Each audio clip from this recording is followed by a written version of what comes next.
What the fuck, my friends? We now have a new Prime Minister that less than 1% of Canadians voted for. Before him, we had this idiot who said this.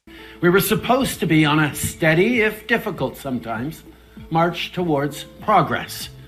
And yet, just a few weeks ago, the United States voted for a second time to not elect its first woman president. Now, let's set the record straight.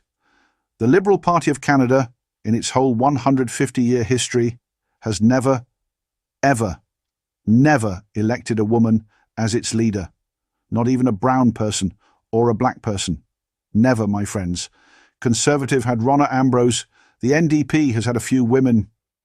Those ones were idiots, but nonetheless they were women. Now the NDP has that idiot Jughead as its leader. That makes the Liberal Party, which had 2 women running against Mark Carney, the only elected party in Canada to have never elected a woman. So you know what? Justin Trudeau can sod off. I'm glad that twat is gone. According to some high-level leaders in my home, the UK, Mark Carney is no prize either. Many said he made inflation worse by printing too much money. Now he's over here in Canada pretending to axe the carbon tax with some fake executive order.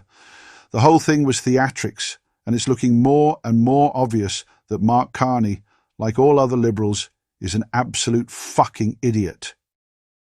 Now, polls show, a bunch of idiots here in Ontario and over in Quebec are enamoured with Carney and ready to abandon their dignity, yet again, by voting for another Liberal majority. I bet for everyone out west, it is just unfathomable to think that this elitist, out-of-touch clown could be Prime Minister for another 4 years just because a bunch of sods out here have more seats. I'm absolutely ashamed of my fellow Ontarians, but sadly, I'm not very shocked.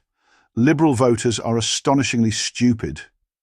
This is evident to anyone who watches these do-good twats advocate for things like safe injection sites and legalised drugs.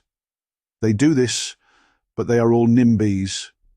They don't want any of these things in their own back gardens. They want everyone else to deal with the crime and devaluations in property. God forbid that some smelly hobo ends up on one of these rich white Liberals' front doorsteps. Safe injection sites are only okay when they are off, over there in the low-income neighbourhoods with all the other unkempt criminals and drug addicts. Rich white Liberals don't want to risk having their homes broken into while they're off vacationing for the winter in Mexico and Europe. I would say Arizona, but these pathetic Nancys and Karens are boycotting everything American now. Oh, brother, imagine being that much of a stupid fucking hypocrite. It makes me wonder whether these wankers are truly so blind to their own hypocrisy or whether they are just that arrogant and entitled that they don't give a shit. Me, personally, I feel ashamed when I catch myself saying or doing something hypocritical. And then I immediately try to correct myself and, or at least reconcile what I've done that doesn't live up to what I preach. These pathetic parasites have no such sense. It's absolutely disgusting. Most of these do-good Liberals won't take in any homeless people or refugees or immigrants.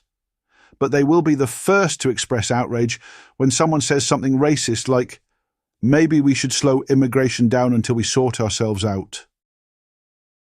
I just find myself lost for words sometimes, my friends. I'm willing to bet that you do as well. Now, especially with Canadians becoming hysterical over these Trump tariffs. I mean, what in the actual fuck? We had tariffs first. We had outrageous tariffs on dairy products and American milk. They are upwards of 200%. It's called supply management. It's another one of those protectionist left-wing Liberal things. If you're ever confused about why your milk and sour cream are so fucking expensive, just remember, your government did that. Also, did you know that farmers are forced in this country to dump any excess milk down the drain just to keep supplies low so they can keep gouging us? If you didn't know that, you must be a fucking Liberal.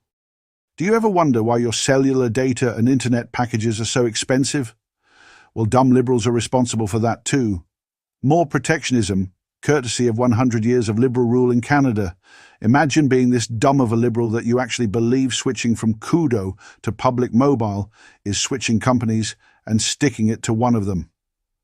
Newsflash, you wankers, both Koodo and public mobile are owned by TELUS, one of 3 major telecom companies authorized by the Soviet CRTC to operate and build infrastructure in Canada. The other 2 companies are Rogers and Bell. Any other small startups like, say, Freedom Mobile have to pay to run their services on the Rogers, Bell and TELUS networks. The whole thing is a joke, really. To make it worse, those big companies will throttle the data and make their services horrible for the smaller guys. It's a literal fucking cartel. But dumb Liberals will go out of their way to gaslight you, lie to you, and defend these horrible anti-consumer regulations and restrictions. They are dumb enough to believe that you are dumb enough to fall for their rubbish. Sadly, many of you do. Other Liberals most definitely fall for everything. That's why our country is in such a mess. Imagine being such a dumb Liberal that you think all of Justin Trudeau's legitimate scandals and acts of blatant corruption should go unpunished. Imagine being that dumb. Well, that appears to be what's going to happen. That dainty half-wit gets to fuck off into the sunset, taking absolutely no accountability for what he has done over the past 10 years. One of the things he did was make sure no pipelines ever get built again in this country. Now, here we are, facing the reality of a dead economy, while Trump slaps us with tariffs that will eventually cripple the little GDP we have left. To make matters worse, so many dumb Liberals and Conservatives are calling for retaliatory tariffs. To accomplish what exactly? More pain for Canadians. Anyhow, my friends, there is a moral to all my ranting and raving. That moral, don't listen to dumb Liberals. But more important than that, don't be a dumb fucking Liberal. And on President Trump, what makes you think you personally would be better fit to handle him than Trudeau was? And why do you think he'll have more respect for you than he did for him? Look, to President Trump,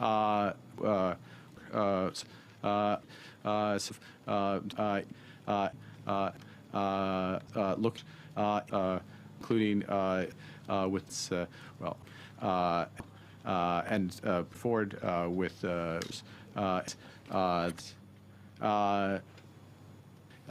President, mutual solutions that win for both. Thank you.